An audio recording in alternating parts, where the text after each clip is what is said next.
yang membelakangi.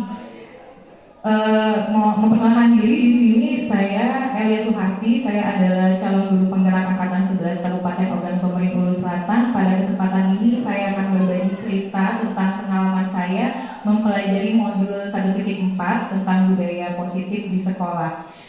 Saya sendiri dalam pendidikan calon guru penggerak ini didampingi oleh dua pengajar. Yang pertama ada fasilitator saya, yaitu Ibu Suprapti. Kemudian pengajar praktis saya Ibu Nina Anggraini.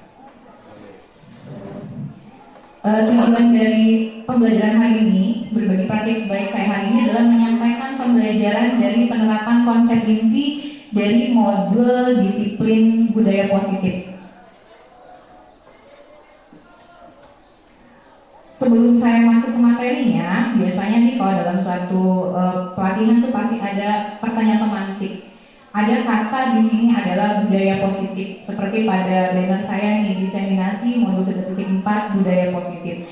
Mungkin saya boleh bertanya kepada Bapak Ibu, menurut Bapak Ibu ketika Bapak Ibu mendengar kata budaya positif, apakah pernah Bapak Ibu melihat contoh penerapan budaya positif baik di lingkungan sekolah maupun di sekitar Bapak Ibu? Adakah yang memberi contoh dari penerapan budaya positif? Ya, silakan Pak Mariadi.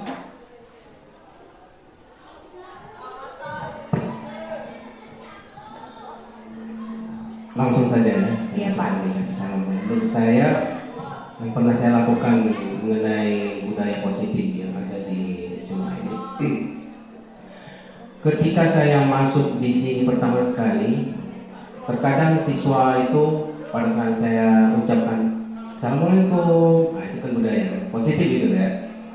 Nah, ketika siswa itu mendengar Assalamualaikum, mereka bengong, begitu kan? Bengong mau jawab apa? Itu hari pertama itu. Jadi setiap saya salam dengan siswa, semua saya beri salam, Assalamualaikum, Assalamualaikum. Jadi ketika itu mereka bengong, belum jawab. Nah itu. Jadi artinya positif ya. Memberi salam itu artinya budaya positif. Tapi pada saat itu mereka belum tahu apa itu manfaat dari budaya positif seperti itu. Maka ketika hari kedua, hari ketiga, saya diam, mereka udah biasa mengucapkan salam kepada saya. Assalamualaikum Pak, Assalamualaikum Pak. Nah, artinya budaya positif di sekolah kita ini, apapun bentuknya memang harus kita mulai positif itu kan, apapun bentuknya. Ketika kita tidak memulainya, maka budaya positif itu tidak akan timbul karakter-karakter di siswa itu. Itu salah satu contoh, karena kami di Prakumuli itu ketika COVID itu ada, kami mulai mengganti salamnya, berjabat tangan itu dengan salam. Jadi semua siswa, semua guru-guru itu mengucapkan salam semua. Itu, jadi itu salah satu dari budaya positif. Iya, salam ya Pak ya, salam. Oke, mungkin Bapak Ibu pernah ingat dengan 5S ya. Salam, sapa, senyum, apalagi? Oh, sopan santun. Oke, ada di depan bannernya, dipajang oleh sekolah kita. Itu salah satu budaya positif. Kata Pak Mariadi tadi salam. Ya, Bapak tadi kaget dengan ternyata ketika saya mengucap salam, siswanya tidak menjawab. Artinya apa? Setelah lama-kelamaan siswanya menjawab. Berarti ada kebiasaan ya Pak. Siswa menyadari bahwa oh ternyata itu baik. Akhirnya mereka melakukan sendiri tanpa ada lagi pancingan dari Bapak. Dijadikan budaya sama mereka karena itu satu pembiasaan. Banyak sebenarnya budaya positif yang kita terapkan tanpa kita tahu labelnya itu adalah budaya positif. Salah satu tadi adalah Pak Mariadi dengan pengucapan salam ketika bertemu dengan siswa atau berpawasan dengan siswa. Konsep inti budaya positif ini ada yang pertama perubahan paradigma pembelajaran, ada disiplin positif, motivasi perilaku manusia, kemudian ada kebutuhan dasar manusia, lalu ada nilai-nilai kebajikan, ada keyakinan kelas, posisi kontrol guru, dan yang terakhir adalah segitiga restitusi. Yang pertama tadi adalah paradigma pembelajaran, pembelajaran dengan paradigma baru. Nah, pembelajaran dengan paradigma baru ini merupakan pembelajaran yang dirancang berdasarkan prinsip pembelajaran berdiferensiasi. Terus terang, sehingga peserta didik belajar sesuai kebutuhannya berdasarkan tahap perkembangan sesuai dengan teori psikologi modern untuk mewujudkan profil pelajar Pancasila. Karena sekarang kita sudah mulai menerapkan kurikulum merdeka di kelas 1 dan kelas 2, artinya nih pembelajaran paradigma barunya dan bukan hal yang baru lagi untuk kita, harusnya memang sudah diterapkan dalam pembelajaran di kelas. Ngomong tentang pembelajaran paradigma baru tadi, saya akan kembali lagi mengingatkan Bapak Ibu tentang filosofi pendidikan menurut Ki Hajar Dewantara. Ini sudah lama ada, bahkan sebelum kurikulum kita berganti-ganti. Menurut Ki Hajar Dewantara, pendidikan itu maknanya apa? Menurut Ki Hajar Dewantara, tokoh pendidikan kita, pendidikan itu adalah proses menuntun. Di situ saya sengaja tulis dia lebih besar karena menuntunnya ini yang jadi fokusnya. Proses menuntun segala kodrat yang ada pada anak agar mereka dapat mencapai keselamatan dan kebahagiaan yang setinggi-tingginya, baik sebagai manusia atau sebagai anggota masyarakat. Arti kita sebagai guru hanya menuntun mereka. Oleh karena itu pendidik hanya dapat menuntun saja tumbuh atau hidupnya kekuatan kodrat yang ada pada anak, agar dapat memperbaiki laku hidupnya dan tumbuhnya kekuatan kodrat anak. Dulu mungkin Bapak Ibu ingat dengan teori seperti ini, bahwa dikatakan anak-anak itu seperti kertas kosong. Kita guru ini yang memberi goresan pada kertas itu. Sebenarnya teori itu tidak salah, tapi ada teori lain yang lebih tepat dengan paradigma pembelajaran yang baru ini adalah tentang mengatakan bahwa sebenarnya anak-anak didik kita itu sudah punya karakter sendiri. Mereka itu unik dan mereka itu terlahir dengan sudah ada goresan, kertas yang sudah ada goresan. Hanya saja goresan-goresan ini masih buram. Ada goresan yang sifatnya positif, ada goresan yang sifatnya negatif. Siapa yang bertugas untuk menebalkan goresan-goresan ini? Kitalah gurunya. Kita menuntun mereka untuk menebalkan goresan-goresan yang memang sudah mereka miliki sejak mereka lahir. Dan harapannya di pendidikan yang ditebalkan itu laku positifnya, bukan laku negatifnya. Sehingga nanti ketika dengan proses pendidikan muncullah laku positif anak-anak yang memang sudah mereka bawa sejak mereka sudah dilahirkan di dunia, ya. Nah, ini yang kedua, mungkin saya rasa zaman SD udah mendengar trilogi pendidikan, bahkan sudah hafal mungkin. Ingarso, Suntolodo, Imadia, Manunggaso, Tepuri, Handayani. Saya rasa sudah tahu semuanya, tapi terkadang kita lupakan maknanya. Dari sini sebenarnya Ki Hajar Dewantara sudah mengajarkan konsep pembelajaran baru itu udah ada dari zaman dulu. Dari trilogi ini sudah kelihatan. Kita itu sebagai contoh di depan. Kemudian kita itu membangkitkan semangat murid. Lalu kita juga memberi dorongan motivasi kepada siswa kita. Makanya dia pakai kata menuntun. Nah, sekarang tadi sudah tentang paradigma pendidikan gitu kan ya, tentang apa filosofi pendidikan menurut Ki Hajar Dewantara. Saya masuk ke selanjutnya yaitu dengan yang disiplin positif. Bapak Ibu, saya mau tanya lagi supaya diskusinya terbuka gitu. Ada dua arah. Kalau saya bilang disiplin, apa yang muncul dalam pikiran Bapak Ibu? Boleh ada yang memberi suara ketika ada bilang disiplin, apa yang akan muncul? Silakan Ibu Komarian. Mungkin kalau mendengar kata disiplin yang akan muncul itu tata tertib. Oke, tata tertib. Oke.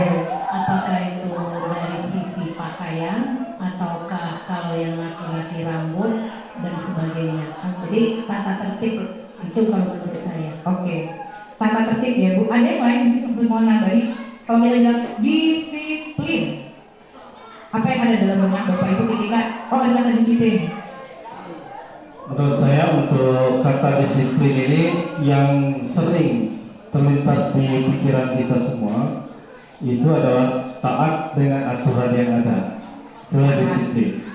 Tetapi sebenarnya makna disiplin ini asalnya itu ada dari bahasa Latin, yaitu disiplin artinya belajar gitu.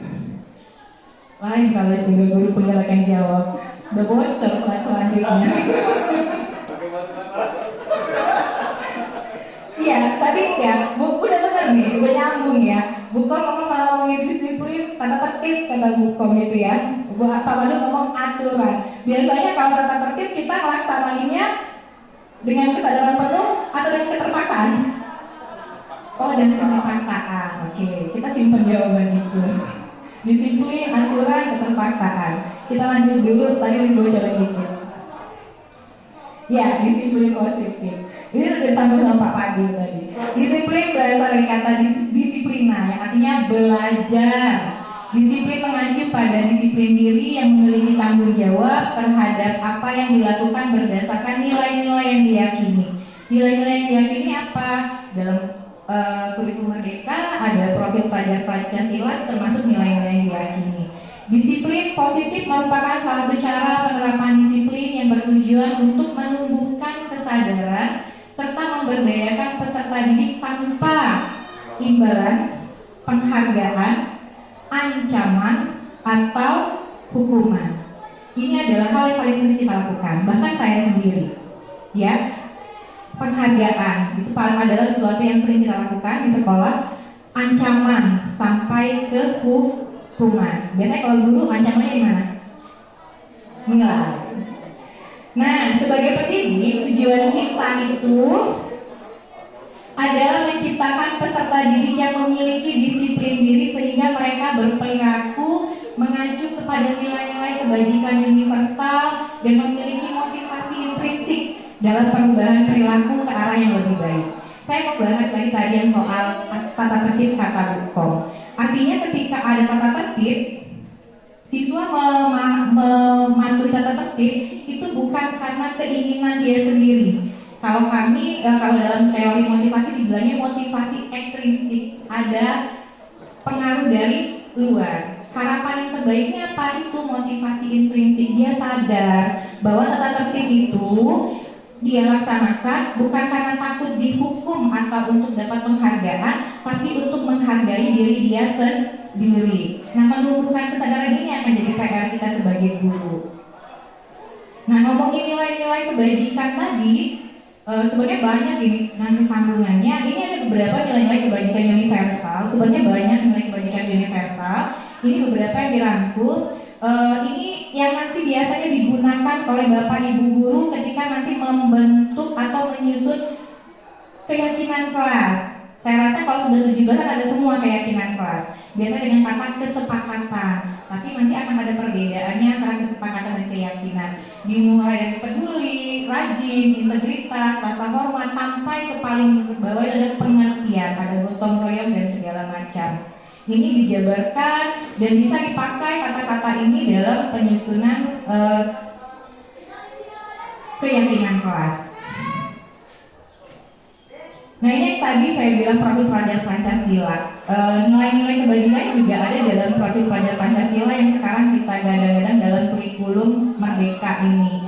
Beriman bertakwa kepada Tuhan Yang Maha Esa, lalu dia ada aspek mandirinya, bernalar kritis, kreatif, gotong royong, dan berkebinekaan global.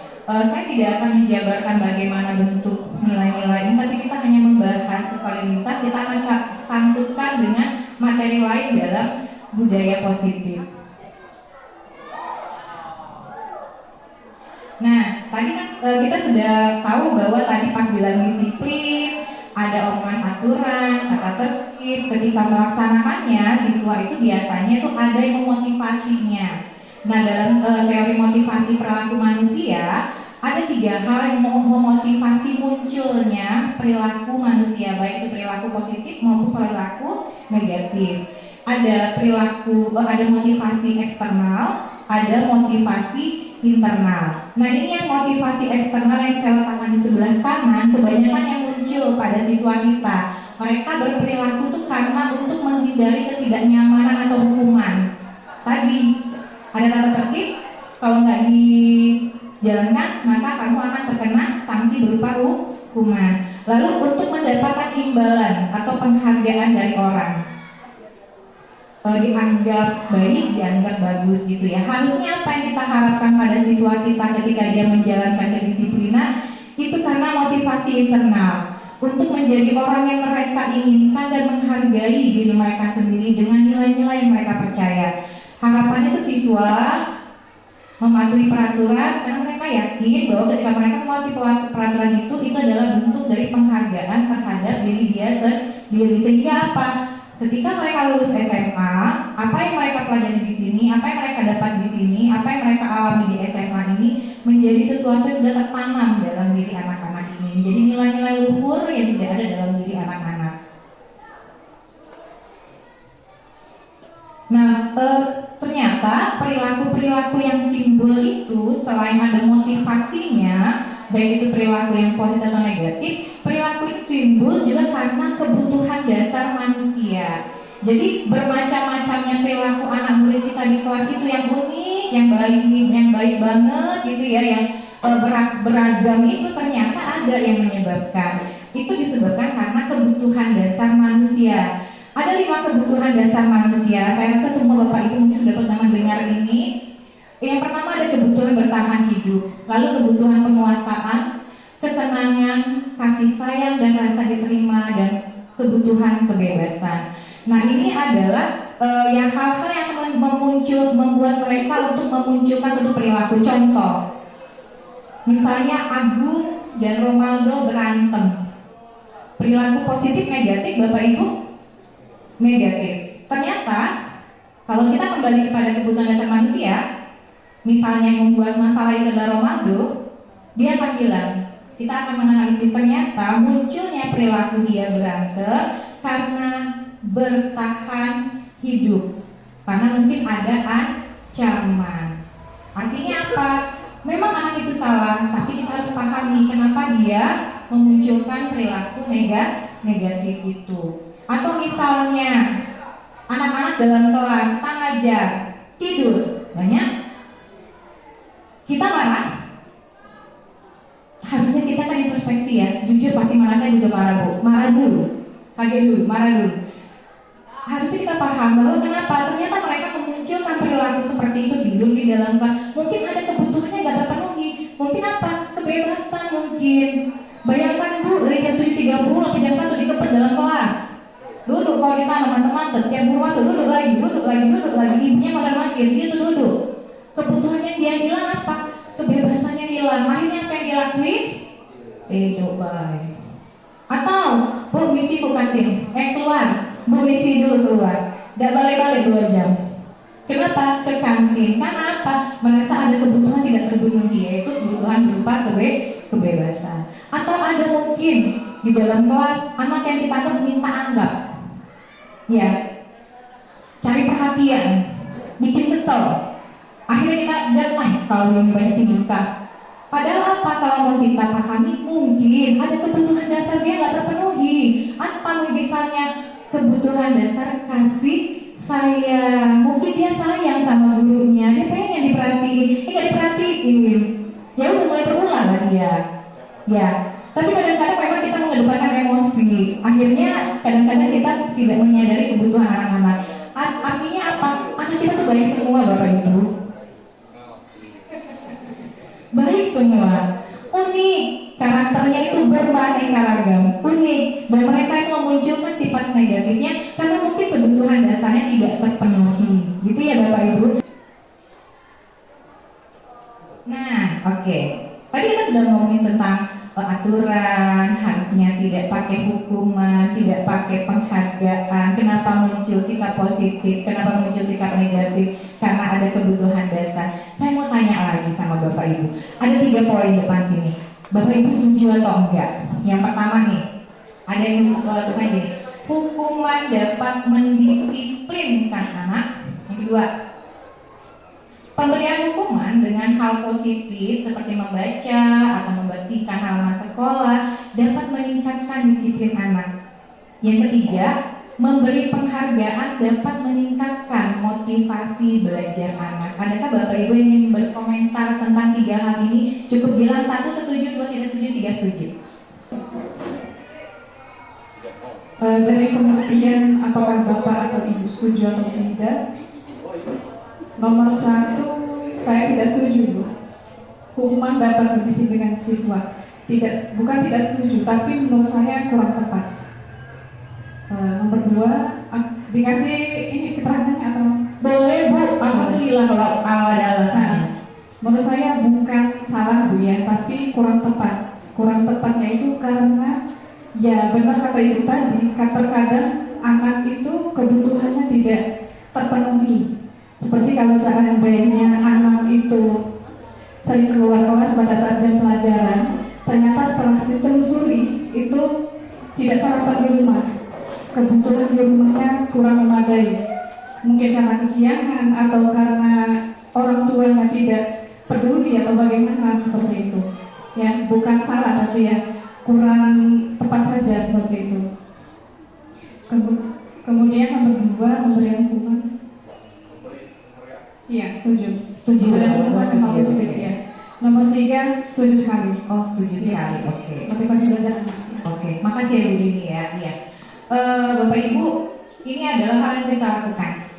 Kata setuju tidak setuju itu sebenarnya tidak boleh juga saya salahkan. Tapi nanti akan ada bahasannya setelah ini. Hukuman dapat mendisiplinkan anak, kata Bu Dini tidak setuju. Iya. Nanti akan ada bahasan, akan ada pembahasannya. Betul Bu. Tadi sudah kita bahas di pertama, disiplin itu tanpa ada penghargaan, tanpa ada ancaman, tanpa ada hukuman kalau disiplin positif. Kemudian yang kedua, pemberian hukuman dengan hal positif, garis bawahnya adalah hal positif. Seperti membaca atau membersihkan halaman sekolah dapat meningkatkan disiplin anak. Bu Dini setuju. Ini tergantung. Tergantung apa? Apakah itu bermanfaat bagi anaknya? Contoh misal, nanti ada kasusnya ini. Bu Atu terlambat, dihukum sama guru tiket, suruh nulis di buku 100 tulisan, saya tidak akan datang terlambat. Kira-kira apakah betul? Itu kurang tepat karena tidak ada maknanya, hukumannya tidak bermakna. Yang ketiga, memberi penghargaan dapat meningkatkan motivasi belajar anak. Ini adalah yang sering kita lakukan. Tapi ternyata nanti akan saya bahas setelah ini, ternyata ini justru akan menjadi bumerang untuk anak itu. Justru akan menjadi banyak hal negatif yang muncul ketika kita membuat penghargaan itu sebagai salah satu hal untuk memotivasi anak. Saya pun sering menggunakan penghargaan untuk motivasi anak. Saya akan lanjutkan dulu. Tadi terima kasih Bu Dini jawabannya. Nah ini sebelum saya ngebahas tadi yang tadi ya, kita bedakan dulu ada namanya hukuman, ada konsekuensi, ada restitusi. Nanti fokus saya di paling akhir itu adalah restitusi.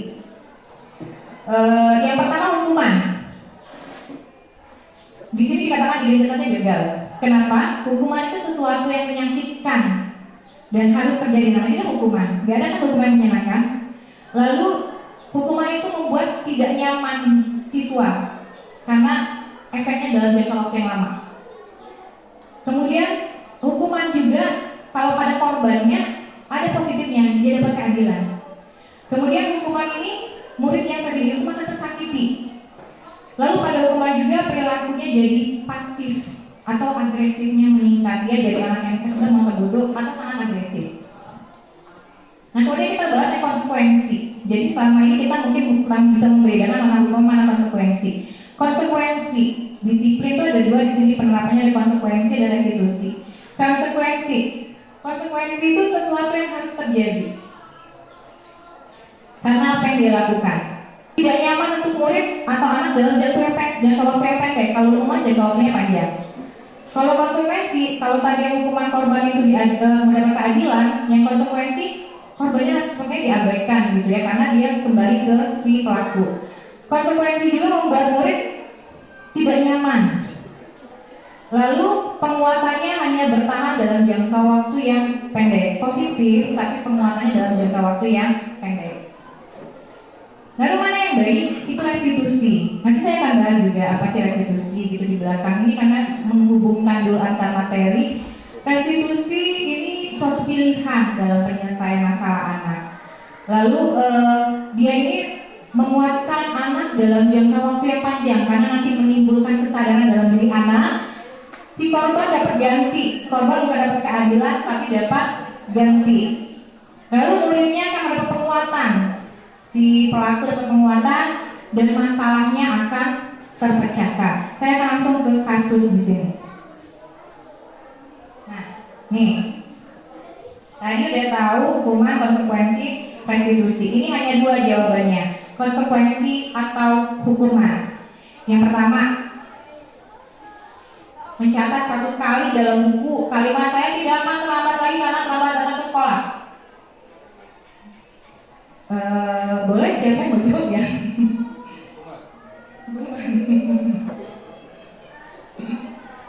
Yang sebelah sini kali ini Bu Beka.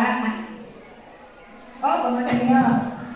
Yang pertama Pak, mencatat 100 kali dalam buku kalimat saya tidak akan terlambat lagi ketika datang terlambat. Menurut Bapak, hukuman atau konsekuensi? Hukuman. Hukuman. Ya. Oke. Nomor 2 ya.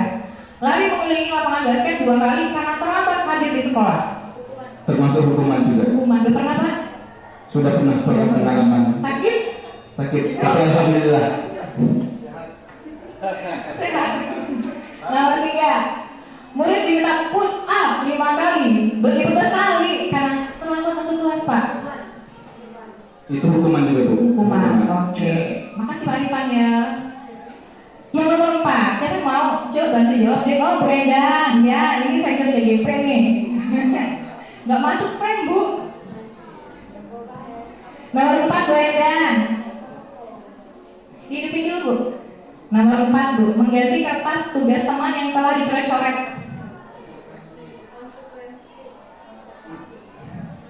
Nomor 4. Ya, nomor 4. Mengganti kertas tugas konsekuensi. Konsekuensi. Oke, nomor 5 Bu, membersihkan tumpahan air di meja tulis karena tersenggol pada saat belajar. Konsekuensi. Konsekuensi. Nomor 6 Bu, murid disuruh untuk mengenakan sepatu seharian di sekolah karena tidak mengenakan sepatu seharian di sekolah karena tidak pakai sepatu hitam. Ayo, ini kasus sering di sekolah. Hukuman. Hukuman. Mata Bu Rina, hukuman ya Bu. Oke. Oh, kata Bu ini konsekuensi. Kita lihat nanti jawabannya. Nomor 7. Mana ya Bu? PJOK nggak ada ya?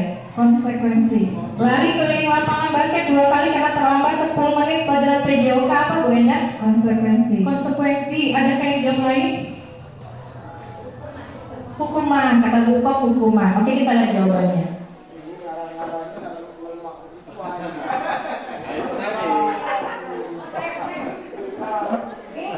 Nah, ini Bapak Ibu. Nanti Pak. Oke, kira-kira nomor 1 kenapa dibilang hukuman? Menyakitkan, menimbulkan trauma dalam jangka panjang ya, tidak ada manfaatnya ke anak. Lari keliling lapangan sehat ya Pak Ripanya, tapi ternyata itu hukuman Pak, kita harus hindari. Iya, bukan karena kesadaran. Push up 15 kali karena tanpa masuk kelas. Sudah ada yang pernah? Oh, pasti. Nomor 4, mengganti kertas teman yang dicoret-coret. Konsekuensi, iyalah ya. Jadi korbannya diganti gitu ya. Dia juga mengakui kesalahannya. Membersihkan tumpahan air di meja, konsekuensi. Murid disuruh tidak pakai sepatu. Aduh, sebenarnya kita benar dosa sama siswa. Itu juga masuk dari hukuman. Nomor 7, sama kayak nomor 2, sama-sama lari. Tapi kenapa nomor 7 konsekuensi? Kenapa berarti beda berarti? Kenapa ya Bu? Nomor 2 sama nomor 2 sama lari loh Bu. Kenapa ya Bu? Yang nomor 7 konsekuensi, nomor 2 malah hukuman. Kalau untuk yang nomor 2 itu memang hukuman. Kalau yang nomor 7 itu konsekuensi.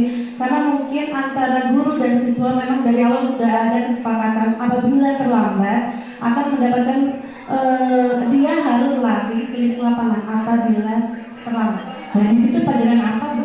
PJOK. Ya, Pak Padul boleh ditambahkan? Untuk nomor 7 kenapa dia termasuk konsekuensi? Karena lari keliling lapangan ini masih ada kaitannya dengan pelajaran olahraga. Sedangkan untuk yang nomor 2 itu tidak ada hubungannya. Iya. Ya, hadir di sekolah tepat waktu tidak ada hubungannya dengan lari keliling lapangan basket. Begitu. Iya, betul. Jadi ada pembelajaran yang diperoleh dari yang nomor 7, bukan yang dari nomor 2. Jadi Bapak Ibu bisa membedakan sekarang mana hukuman mana konsekuensi? Tapi emosi dan tipis isu ya Bu, yang sering muncul adalah hukuman. Tapi semoga nanti dari sini bisa belajar untuk merubahnya jadi konsekuensi. Ya, sakit kata Pak Isam.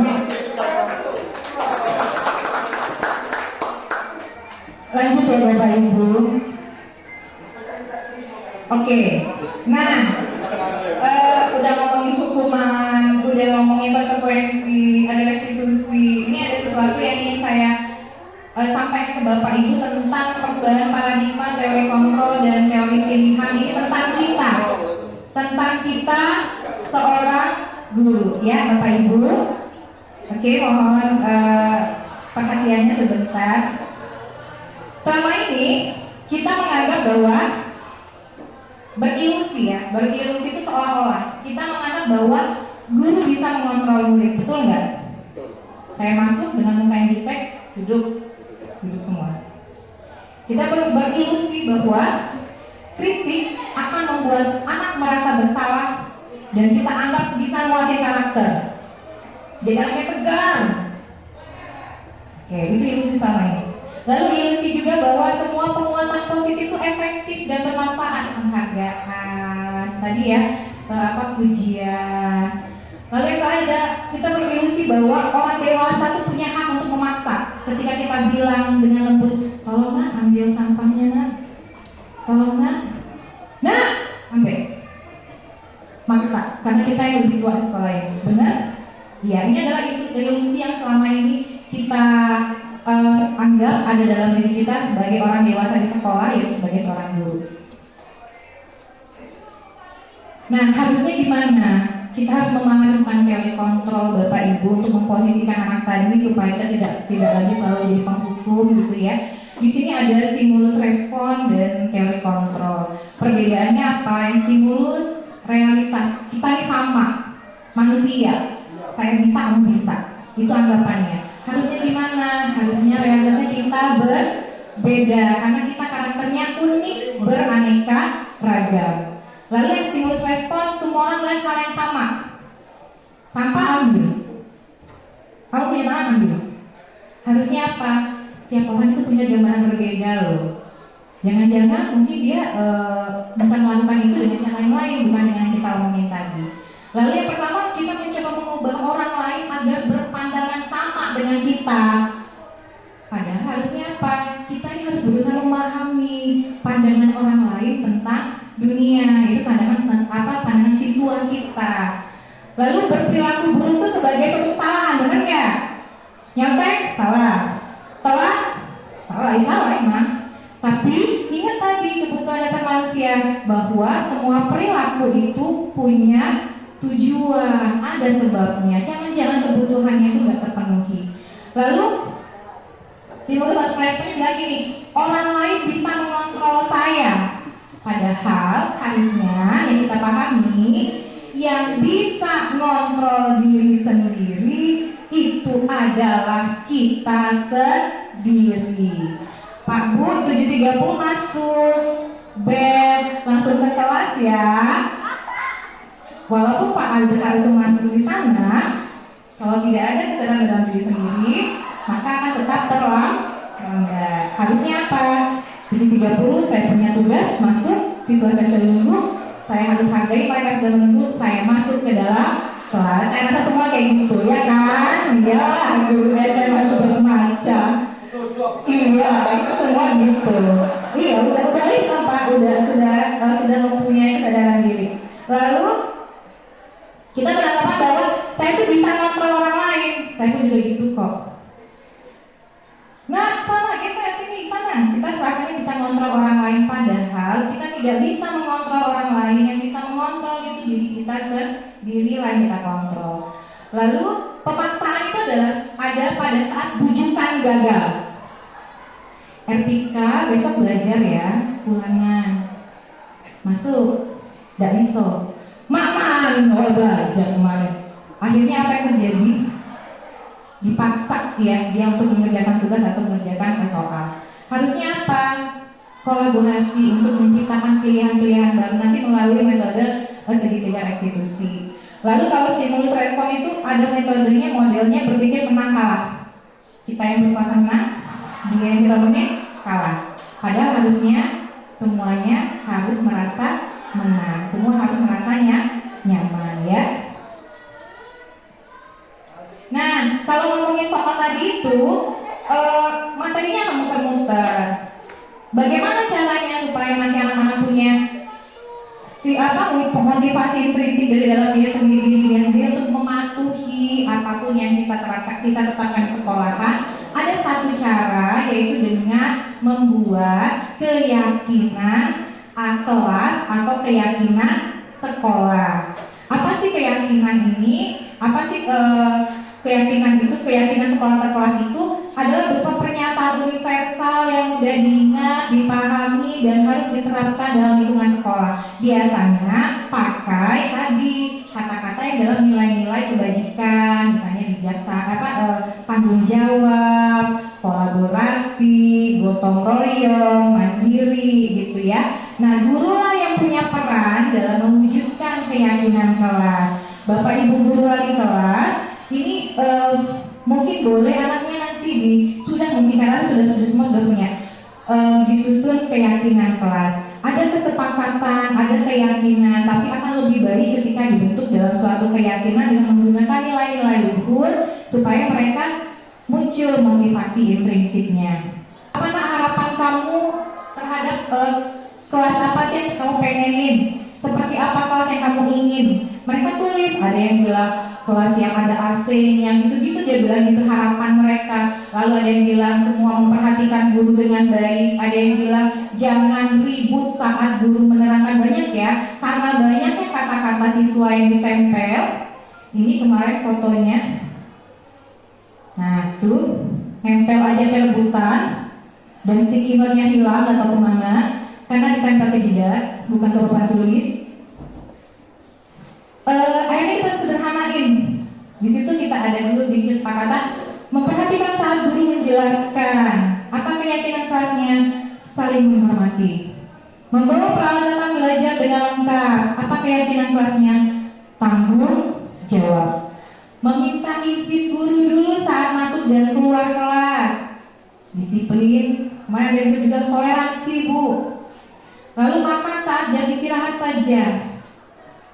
Toleransi. Kalau dilihat di bagian kesepakatan tidak ada digunakan kata-kata yang sifatnya negatif, tidak dilarang. Karena memang kalau sebisa mungkin menggunakan kata-kata positif supaya bukan jadi sesuatu yang ditakuti oleh siswanya. Nah, keyakinan kelas inilah yang nanti muncul nih dari mulai saling menghormati, toleransi, kedisiplinan, gotong royong, kejujuran, kemudian juga tanggung jawab yang diyakini sama anak-anak itu harus ada dalam diri mereka. Dan harapannya nanti ketika mereka lulus pun mereka sudah punya nilai-nilai ini yang saling menghormati, tanggung jawab, jujur, disiplin. Itu harapan dari dibentuknya kesepakatan atau keyakinan kelas. Nah, ini kemarin dokumentasinya.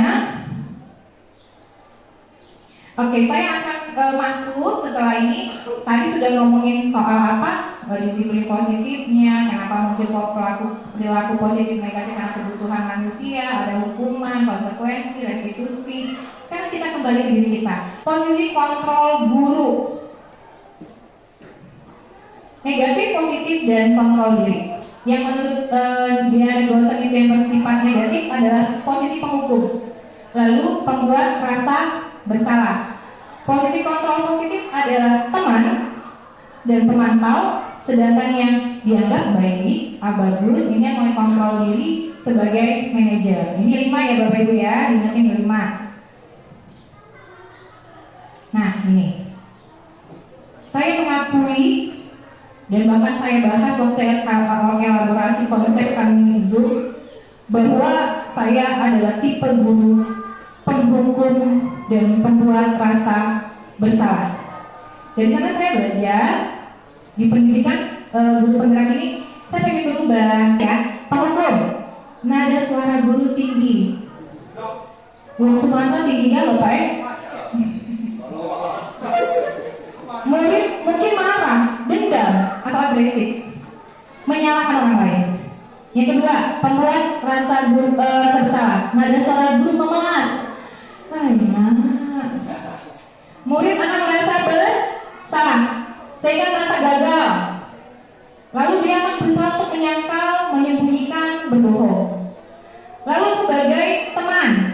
nada suara akrab, ramah, bercanda, woi jangan nggak bercanda itu. Muridnya senang, akrab, tapi murid hanya mau dengar omongan guru itu aja. Udah pernah saya rasain itu. Ada guru yang seperti itu kok di sini. Lalu murid akan tergantung sama guru itu untuk memvalidasi tindakannya. Contoh nih, jangan gitu nak, nggak boleh.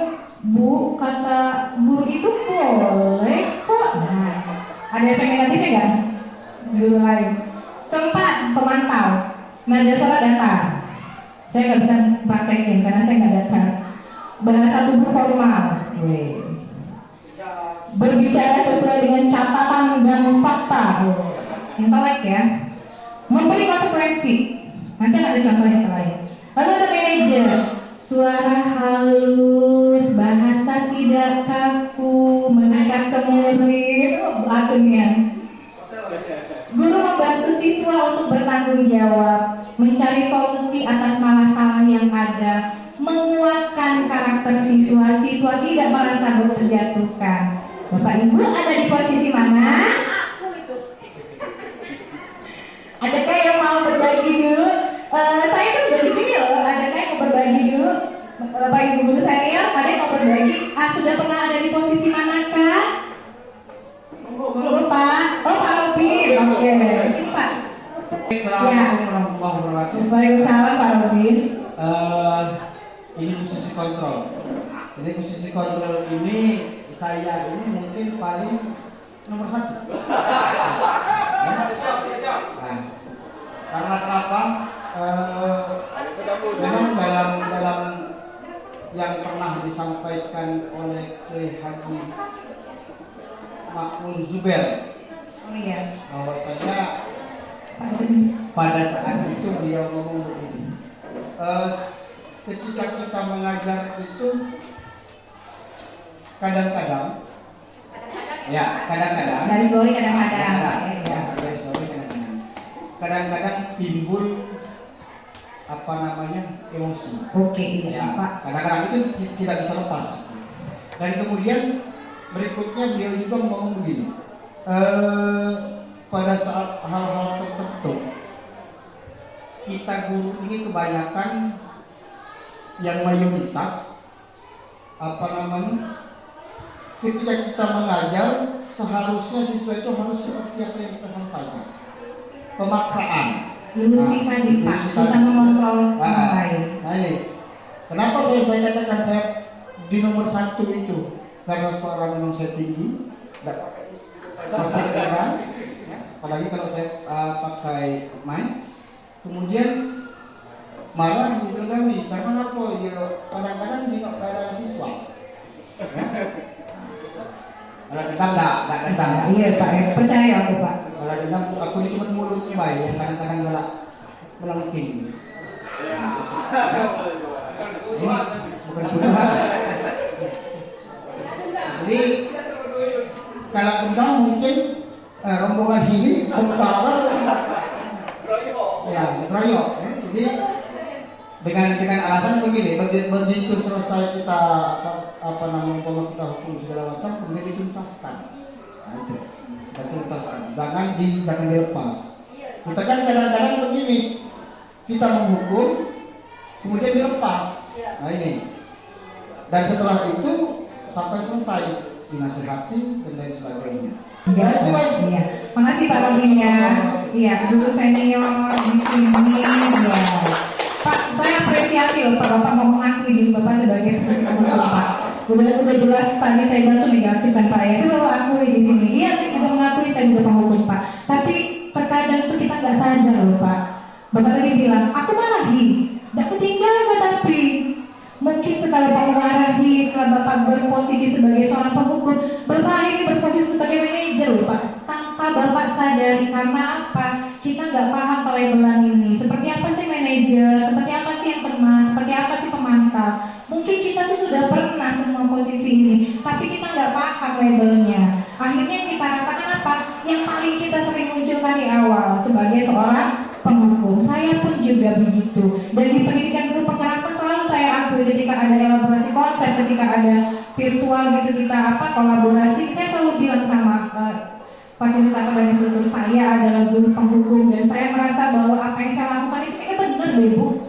Tapi makin kesini saya mungkin makna gini, mungkin saya nggak paham label itu, mungkin saya sudah pernah ada di posisi manajer, tapi saya nggak paham. Akhirnya apa yang saya pahami penghukum aja terus, itu yang berkembang. Ya Bapak Ibu, makasih Pak Robi. Nanti ya. Nah ya Bapak Ibu, tadi sudah ditunjukin ciri-cirinya. Nah sekarang kita kesini nih, ini perbedaannya nih. Ini Bapak Ibu perbedaannya.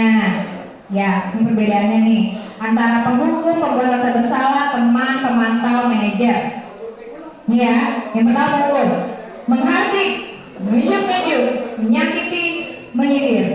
Kalau kamu nggak bawa tugas itu, awas ya, saya hukum kamu. Hasilnya apa? Memberontak, nyalain orang lain, bohong. Belum Bu, tinggal Bu, segala macam.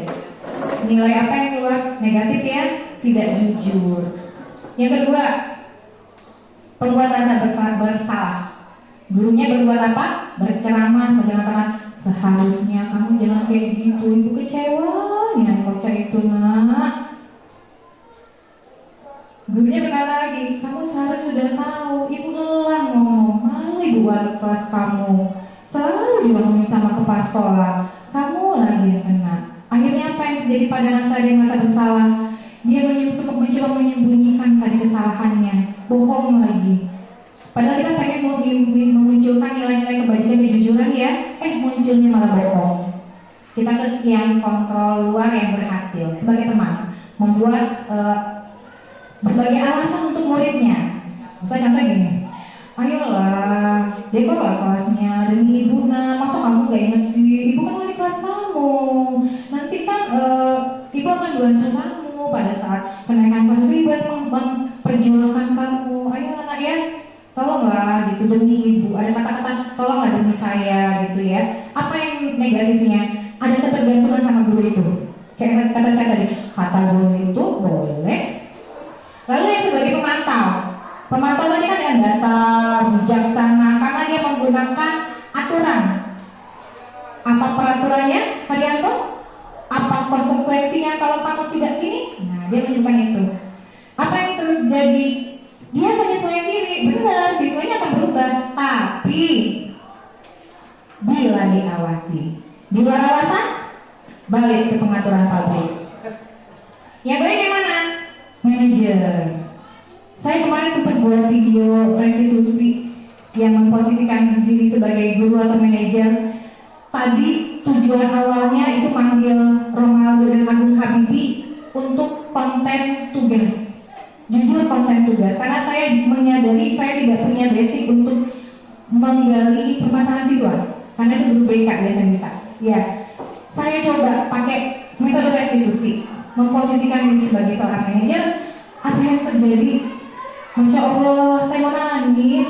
Ternyata on camera mereka ikutin alur yang saya ajarkan. Saya nanya gini, mereka jawab gini karena sesuai kontennya. Begitu kamera off, akhirnya saya tahu apa penyebab mereka berperilaku negatif. Salah satunya adalah tidak dipenuhinya salah satu kebutuhan mereka sebagai manusia, itu rasa kasih sayang. Sumpah mereka berdua sampai ada yang nanya sama saya gini, Bu jangan marah. Ngapa? Nanya boleh, tapi jujur ya Bu, iya aku ganteng gak?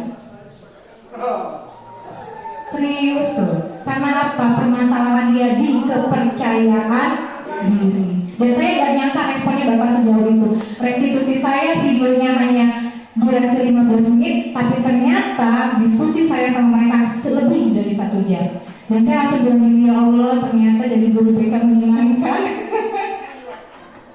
Padahal gak lagu jadi itu menyenangkan. Oke, ini ya Bapak Ibu ya, posisi kontrol guru tadi. Saya rasa Bapak Ibu guru tuh bisa kok jadi guru yang seorang manajer, tapi kadang saya nggak menyadari aja, tidak mengerti seorang manajer seperti apa, makanya selalu melabel diri sebagai seorang penghukum. Saya tuh yakin Bapak Ibu guru sih baik semua kok, bisa pasti di posisi sebagai seorang manajer. Nah, apa yang akan dilakukan untuk memposisikan diri sebagai seorang manajer? Tadi melakukan melakukan suatu proses namanya segitiga restitusi. Dulu waktu saya menyimak Pak Fadul diseminasi, Bu Dian diseminasi, saya nggak tertarik dengan kata-kata segitiga restitusi. Saya lebih tertarik dengan segitiga biru. Apa sih segitiga restitusi? Suatu proses yang dijalankan oleh guru atau orang tua, ini boleh kita lakukan di rumah ya, agar dapat menghasilkan murid yang mandiri dan bertanggung jawab, tidak menyalahkan, tapi mencari coba. Kita jangan menurunkan harga diri dia. Kita memberitahu kepada mereka semua orang itu bisa melakukan kesalahan. Kita akan lihat tahapannya. Nah, oke, ini tahapan dari segitiga restitusi, bukan segitiga biru atau merah. Yang pertama itu adalah menstabilkan identitas dulu. Dak begoco, dak. Oke, tarik. Kalau saya biasanya, apa ini yang begoco segala macam ya? Harusnya seperti apa? Kita bilang gini, nah, setiap orang itu pernah melakukan kesalahan. Kamu bukan satu-satunya orang yang pernah berkelahi. Kamu bukan satu-satunya orang yang pernah melakukan kesalahan. Ibu di sini bukan untuk menghakimi atau menjudge kamu negatif. Kita mau cari solusi dari masalah. Stabilin dulu identitasnya, karena dia merasa ada harga dirinya yang terkoyak mungkin ya. Validasi kebutuhan. Kalau sudah stabil, identitas tadi sudah tahu, kita sudah menenangkan, kita tanya, kamu pasti punya alasan yang benar kenapa kamu berkelahi atau kenapa kamu terlambat, kenapa kamu membolos. Yang ketiga, saya ulangi, yang pertama tadi menstabilkan identitas. Lalu yang kedua validasi kebutuhan, dan yang ketiga menanyakan keyakinan. Contoh gini, mohon izin Bapak Ibu sebentar. Dia datang terlambat. Kita tanya, kalau kamu datang terlambat, kira-kira keyakinan kelas mana yang sudah kamu langgar? Kalau dia memang paham, dia akan bilang kedisiplinan Bu. Kalau gitu, menurut kamu supaya kamu bisa tetap menerapkan nilai disiplin, apa yang harus kamu lakukan supaya kamu tidak terlambat? Kita cari solusi, kita gali dulu kenapa dia terlambat. Kemarin ada siswa yang saya dapat terlambat itu ternyata dia tuh pagi gak makan di rumah, orang tuanya tidak menyediakan sarapan, sehingga dia harus makan di luar. Anak sekolah cari harga yang ekonomis. Karena harga ekonomis menyebabkan datang ke sekolah terlambat, jalannya jauh. Ya, akhirnya ketahuan ya penyebabnya apa. Kita cari solusinya di mana. Saya tanya, mulai kapan akan berubah? Insya Allah mulai hari ini. Alhamdulillah saya menemukan 1-2 hari Ronaldo tidak terlambat bukom. Hari Senin itu dia biasanya lambat dan telat. Kemarin Senin sudah baris di lapangan upacara. Saya yakin bukan karena saya, dia mungkin muncul dari dalam diri dia sendiri. Ya Bu, alhamdulillah gitu ya.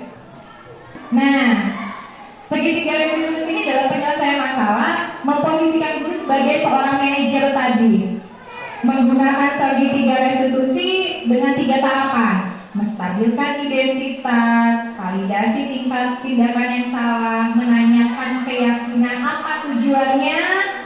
Menghasilkan murid yang mandiri dan bertanggung jawab. Ini kemarin dokumentasinya sama Ronaldo sama Agung Habibie. Ini on camera.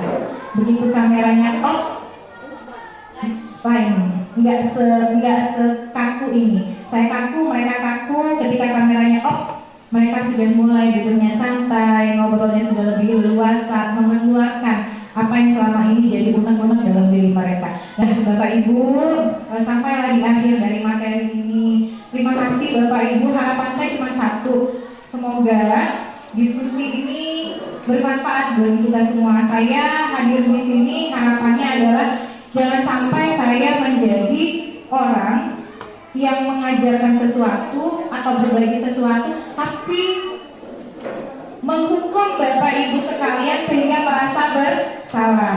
Sejujurnya semua kembali kepada karakter kita masing-masing. Saya yakin semua sudah pernah mengalami 5 posisi kontrol itu, apalagi sebagai seorang manajer. Hanya saja tidak menyadari pelabelan tentang seorang manajer, guru seorang manajer tadi. Tapi yang dipahami adalah seorang penghukum. Akhirnya apa? Membranding dirinya sebagai seorang penghukum. Saya yakin Bapak Ibu semua ada guru-guru hebat yang sudah punya kemampuan ini. Selanjutnya mungkin tanya jawab boleh Bu ya. Saya kembalikan kepada moderator terlebih dahulu. Oke, terima kasih Bu Elia, sangat menarik sekali presentasinya pada siang hari ini. Betul sekali 5 kebutuhan manusia itu belum terpenuhi pada anak-anak kita. Mungkin insya Allah dengan apa yang dikasihkan oleh Ibu Elia dan ditampilkan oleh Ibu Elia, kita belajar bersama-sama. Oke, acara yang selanjutnya adalah tanya jawab. Kami persilakan untuk yang bertanya Ibu Kuswati, silakan. Waalaikumsalam warahmatullahi wabarakatuh. Saya sangat senang karena di sekolah kita sudah banyak sekali teman rekan-rekan kerja yang ikut CGP. Oke, namanya aja saya salah. Oke, kalau dilihat dari posisi kontrol tadi, terutama saya sebagai guru BK, boleh Bu Elia? Oke. Pertama itu saya akan jadi pemantau pertama kali. Kemudian setelah jadi pemantau, saya akan jadi pembuat rasa bersalah. Kemudian setelah itu saya akan jadi penghukum. Setelah itu saya jadi manajer, dan setelah itu saya jadi teman. Selalu seperti itu. Ya, itu diri saya secara pribadi, tidak tahu kalau teman-teman yang lain. Saya tidak, entah apa ini salah rasa saya saja atau gimana, saya tidak akan pernah langsung menghukum. Saya akan selalu mengingatkan, memantau gitu.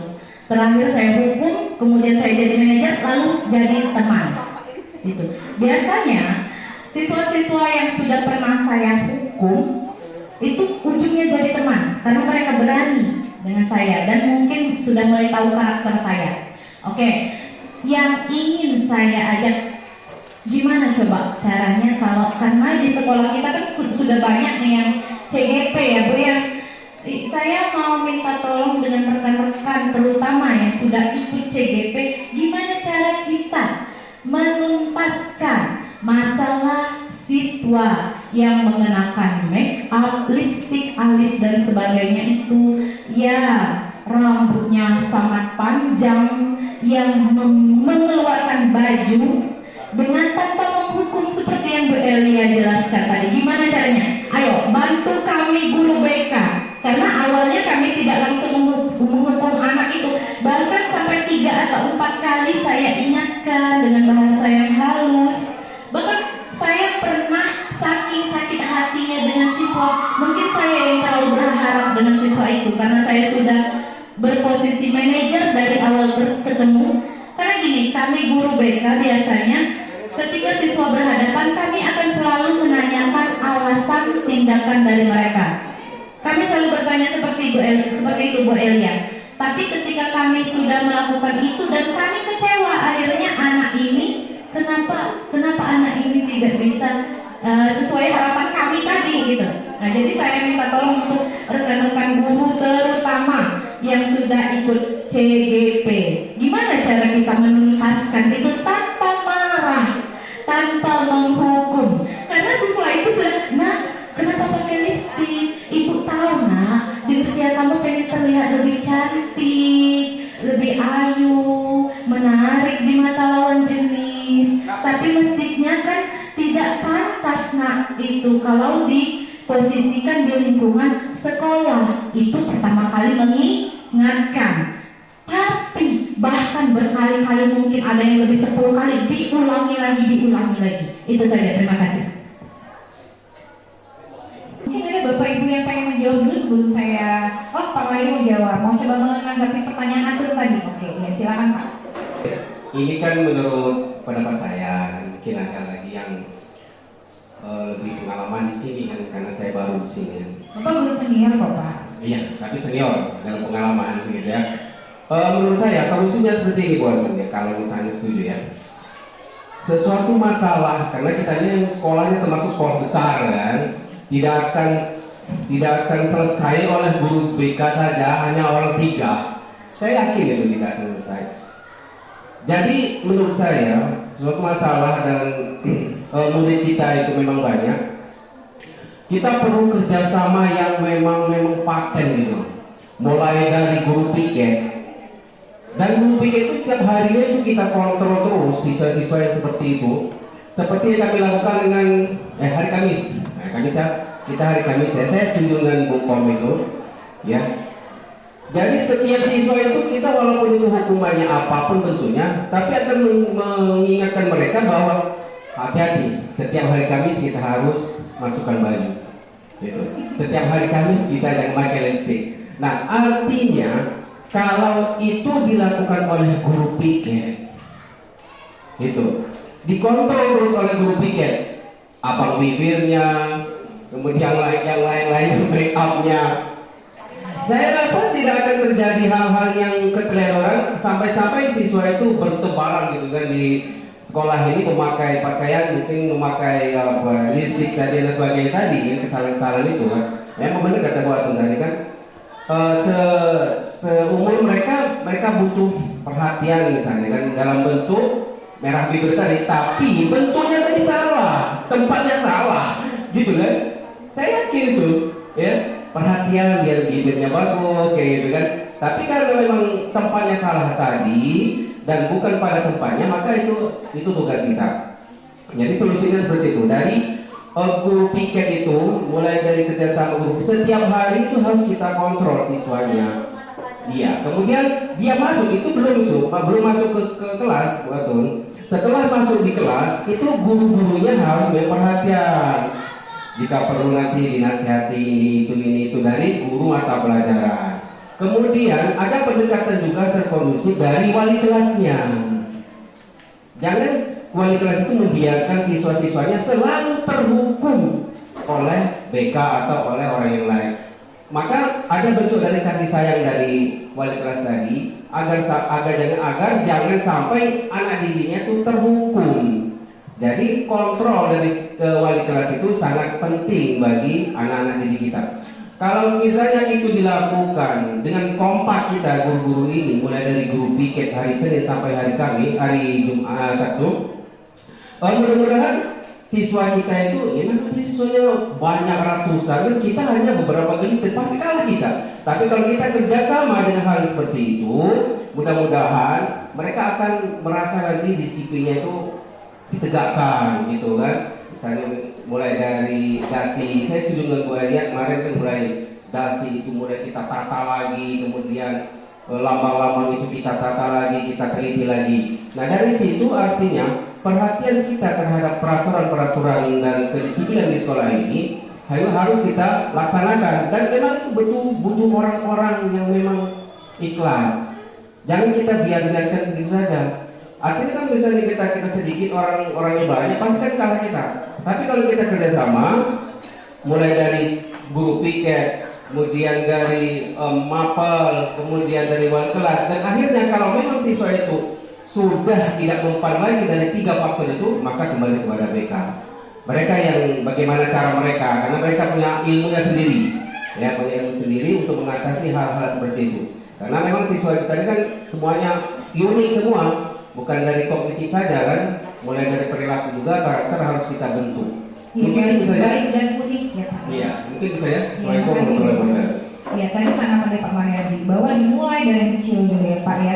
Kayak mana mau ngasih perubahan besar kalau yang kecil bahwa fondasinya aja nggak berubah. Ya bentar Pak. Bentar Pak. Jadi buat tanya tuh gimana dengan masalah sepele yang selalu berulang kesalahannya, sudah dilakukan juga istilahnya sudah diarahkan masih berulang lagi. Pak Mariadi yang beri masukan ya dilakukan dari hal yang paling kecil dulu, mungkin dari guru BK-nya dulu, dari guru piket dulu yang setiap hari mungkin jadi garda terdepan di depan gitu kan, yang masuk ke guru mata pelajaran yang setiap hari ketemu sama siswanya, masuk sama wali kelas yang sama anaknya, karena wali kelas biasanya sejelek apapun anak aku pasti akan kita bela, ya kan nggak mau jadi terhukum tadi ya Pak ya. Harapannya apa? Sebenarnya harapannya gini Bu Atun, kenapa itu berulang lagi? Kenapa kesalahan yang sama berulang lagi? Karena anak-anak itu berubahnya bukan karena motivasi dari dalam dirinya, tapi karena motivasi ekstrinsiknya. Ada peraturan, takut sama guru BK, takut dihukum. Nah kita tuh kan PR-nya gini, gimana memunculkan motivasi intrinsik itu? Kata Pak Mardi mungkin bisa dilakukan dengan pembiasaan Pak. Dibiasakan dari yang paling kecil dulu. Contohnya dari guru piket yang ada di garda terdepan setiap harinya. Apalagi cara yang lainnya, mungkin boleh sering-sering kita berkolaborasi sama kayak gini. Guru itu punya salah satu sifat itu harus punya nilai reflektif. Harus mampu menyadari kesalahan yang sudah dia perbuat, lalu mencari solusi. Bagaimana cara merefleksi diri? Cara merefleksi diri perlu bantuan teman-teman, nggak bisa hidup sendiri.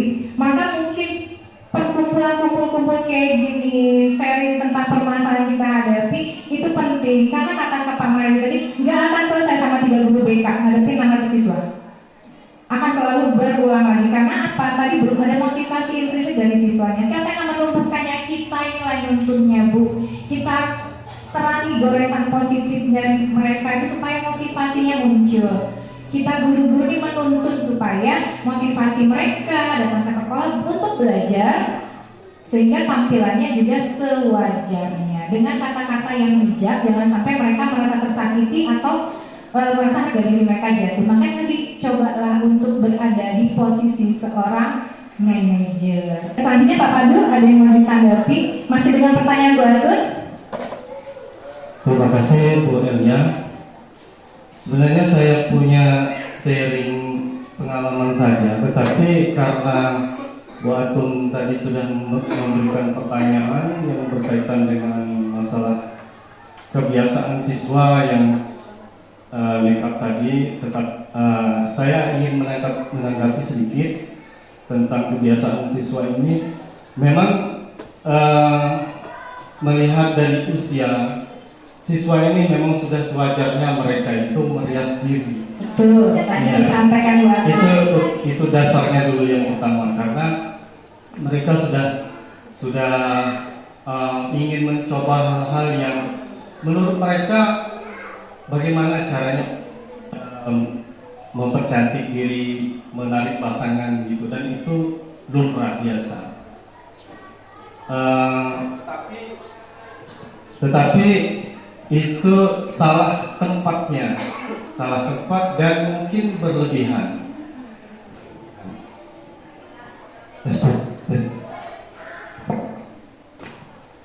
Berlebihan. Jadi kalau menurut saya, selama itu tidak mengganggu konsentrasi mereka belajar dan tidak berlebihan, alangkah baiknya kita memberikan penyaluran khusus terhadap mereka, karena mereka ini punya kelebihan ingin mempelajari tentang make-up ini tadi. Jadi bisa jadi kegiatan make up ini adalah sebagai hobi yang bisa mereka salurkan. Apa salahnya sekolah juga memfasilitasi mereka membuatkan semacam lomba gitu, lomba rias, lomba rias, dan itu akan bermanfaat bagi mereka nantinya. Di samping itu kita juga harus memberikan pemahaman bahwa merias secara berlebihan itu dan tidak pada tempatnya itu tidak pas, tidak bagus bagi mereka. Belum saatnya mereka seperti itu. Tetapi kalau hobi mereka ini disalurkan dan kita akomodasi, mudah-mudahan mereka akan lebih paham guna merias wajah itu ada pada tempatnya, kemudian kapan saatnya harus melakukan itu. Yang penting bagi kita memberikan pemahaman, masukan pada siswa ini tidak menyakiti hati mereka, sehingga lebih berdampak positif bagi karakter mereka ke depannya. Berarti itu memposisikannya sebagai seorang apa Pak? Seorang manajer. Manajer. Dengan tahapan apa Pak? Restitusi. Restitusi. Kemudian begini, satu lagi, seperti kasusnya yang sudah disebutkan atau disampaikan Pak Ruben tadi, saya sangat setuju bahwa siswa itu tidak bisa kita samaratakan karena melihat latar belakang mereka ini memiliki latar belakang yang berbeda, pendidikan keluarga, gaya hidup, latar belakang ekonomi orang tuanya, kemudian budaya setempat. Seperti halnya kita di Sumatera biasa kalau segak-segaan Kodrat alamnya, Pak. ya, kodrat alamnya.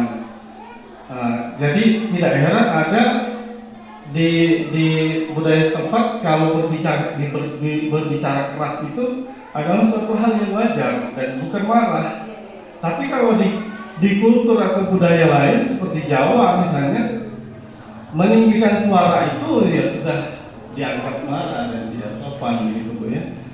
Nah, jadi untuk posisi kontrol guru yang 5 tadi, saya sudah sedikit mengaplikasikan walaupun belum sempurna, dan saya tahu sudah mengetahui benang merahnya. Ternyata memang kita itu tidak ada salahnya sama sekali dalam posisi ini. Kita menghukum tidak ada salahnya bagi kita, memposisikan diri penghukum itu bagi kita tidak ada salah. Membuat rasa bersalah sebagai teman, apalagi sebagai manajer. Tetapi semua apa yang menjadi posisi kita itu akan mempunyai dampak pada siswanya, itu yang kita harus pertimbangkan. Jadi alangkah baiknya ketika kita memberikan arahan pada siswa yang melanggar aturan di sekolah, contoh seperti kasus Jason IIS 2, IIS 1 Pak, IIS 1 ya. yang selalu datang terlambat. Dari awal dia kelas 11 waktu itu saya berikan restitusi karena dia selalu datang terlambat, baik hari Senin dan hari-hari yang lain. Saya berikan posisi kontrol manajer, memberikan pemahaman agar dia berubah dengan posisi kontrol manajer menerapkan restitusi. Tetapi hanya beberapa saat saja berubahnya, kemudian diulang lagi. Nah, dari sini saya menarik kesimpulan bahwa kita melihat anak ini dia memiliki karakter yang berbeda. Jadi cara kita menghadapi juga tentu harus berbeda. Itulah namanya diferensiasi perilaku juga bisa begitu. Diferensiasi menerapkan aturan itu jangan harus selalu posisi manajer. Kalau seandainya dia tidak berhasil di posisi restitusi, ya kita tentu harus berpikir bagaimana caranya dia bisa berubah dengan posisi yang lainnya. Tentu dalam kapasitas sebagai guru yang mengharapkan anak didiknya untuk berubah. Pun seandainya dia belum berubah pada saat yang kita sudah tidak ada lagi tindakan yang bisa kita lakukan, kita hanya bisa berdoa saja. Semoga di kelak kemudian hari di masa depannya dia akan mengingat apa yang kita perlakukan pada dia. Jadi dia akan mengambil hikmah, ternyata ada guru yang Peduli. walaupun ya betul peduli, walaupun sudah begitu banyak kesalahan yang dilakukan, tapi dia tidak mengambil kontrol yang berlebihan terhadap dia. Itu mungkin tadi kata Pak Robin tadi Pak. Iya betul. Jadi saya berharap dari pelajaran ini kita semua jangan kaku melihat posisi kontrol guru itu boleh semua kita lakukan asal tidak berlebihan, dan mengingat semua yang kita lakukan ini tujuannya adalah untuk memperbaiki dan mengharapkan karakter yang positif. Menuntun siswa kita Betul. menuju kebahagiaan Betul dalam sekali. hidupnya. Ya, Ya Bapak ya. Terima kasih Pak Fadil. Mungkin Kali diskusi kali ini tentang definisi modul 1.4 budaya positif di sekolah. Jadi banyak pembelajaran yang kita ambil dari apa yang disampaikan oleh Ibu Elia Suharti, bahwa kita adalah sebagai manajer di sini. Jadi kita harus mengamati atau 5 kebutuhan manusia yang ada pada siswa kita supaya kita berpihak kepada siswa. Oke. Acara yang selanjutnya kita tutup acara ini. Kami mohon maaf jika ada kesalahan, dan kepada Allah saya mohon ampun.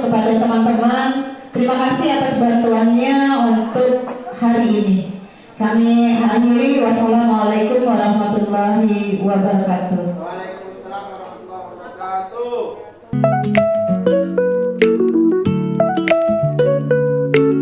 Warahmatullahi wabarakatuh.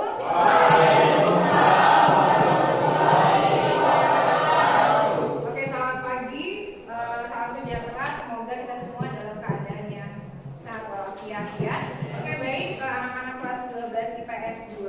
Hari ini saya akan melaksanakan satu tahapan dalam pembelajaran kita, yaitu adalah tahapan pembuatan keyakinan kelas. Apa fungsinya keyakinan kelas ini? Saya harap anak-anak di sini bisa memiliki rasa keyakinan ini sehingga nanti melaksanakan peraturan bukan karena terpaksa, tapi karena ada motivasi dari dalam dirinya masing-masing. Dan semoga nanti apa yang kita yakini, apa yang kita harapkan bisa tumbuh dalam diri kita akan kalian bawa sampai kalian sudah lulus dari SMA. Ya, akan jadi sesuatu yang ciri khas kamu yang emang kamu peroleh saat kamu sedang belajar di SMA. Ya, oke. Kita akan membuat dulu yang pertama yaitu harapan.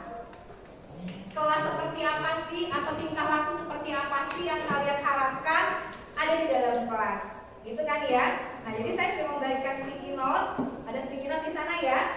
Tolong tuliskan satu harapan kamu yang kamu inginkan itu ada atau terlihat di dalam kelas ini. Silakan tuliskan harapannya.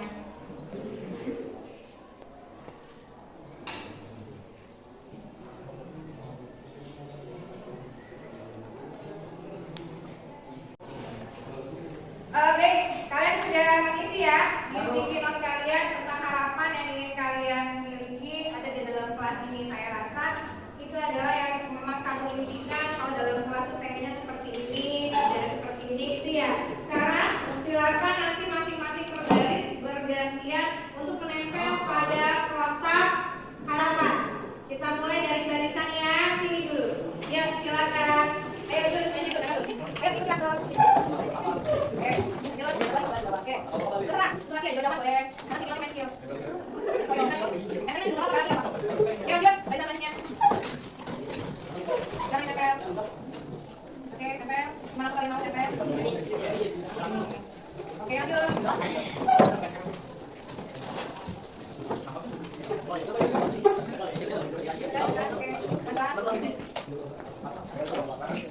Yuk, tempel. Oke, lanjut, baca tanya.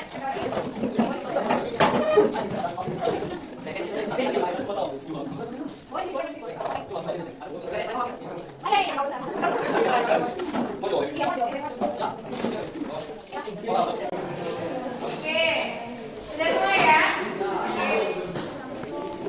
Oke anak-anak, kalian sudah menempelkan, sudah membuat harapan yang kalian miliki supaya ada dalam kelas ini. Ya mungkin akan banyak sekali, akan bermacam-macam bahasanya, mungkin bisa berbeda-beda, tapi maksudnya sama. Kita akan mencoba, di sini ada 25 harapan dari 25 siswa. Kita akan mencoba untuk menyederhanakannya menjadi kesepakatan kelas, menjadi poin yang lebih sedikit lagi. Paham ya? Oke, silakan ini baca yang pertama ada apa di sana paling pojok. Silakan ikut dalam kelas. Jangan apa ya? Oke, perhatikan saat guru menjelaskan. Oke, siapa yang paling jelas? Buat apa? Ada juga jawabannya. Membuat apa pada depannya menjaga kegiatan mana yang apa nih? Yang paling apa? Membuat apa pada depannya apa? Menjaga kebersihan dan keindahan. Menjaga kebersihan dan keindahan. Oke, lanjut. Ini buat apa dalam kegiatan kan? Sama yang mana? Ya. Oke, nanti kita sudah bisa. Oke, lanjut ke ini. Mengangkat tangan ke depan ya. Ayo, good. Ya. Oke, ya. Jangan. Ada lagi ini. Dia lagi pas bilang tidak ada karena ada hal yang tidak ada ini. Masuk kelas, jangan. Oke. Oke. Nah, kalian sudah mempunyai kesepakatan nih. Kita akan rumuskan kalimat keyakinannya. Jadi, dari harapan yang sudah kamu miliki tadi, sudah kita sederhanakan jadi beberapa kesepakatan, akhirnya melahirkan keyakinan. Teman-teman, ini adalah keyakinan yang sudah kita tulis. Dan kita sepakati ya. Oke, silakan dibaca. Saling menghormati, kebersihan, gotong royong, kedisiplinan, kejujuran, tanggung jawab, toleransi. Oke, ya di sana. Jadi ini yang sudah kita yakini dan kita sepakati ada 7 keyakinan ke ya. Oke, silakan duduk Farel. Terima kasih untuk hari ini kita sudah mendapatkan 7 keyakinan kelas dan semoga keyakinan ini akan tertanam dalam diri kalian dan kalian bawa sampai setelah tamat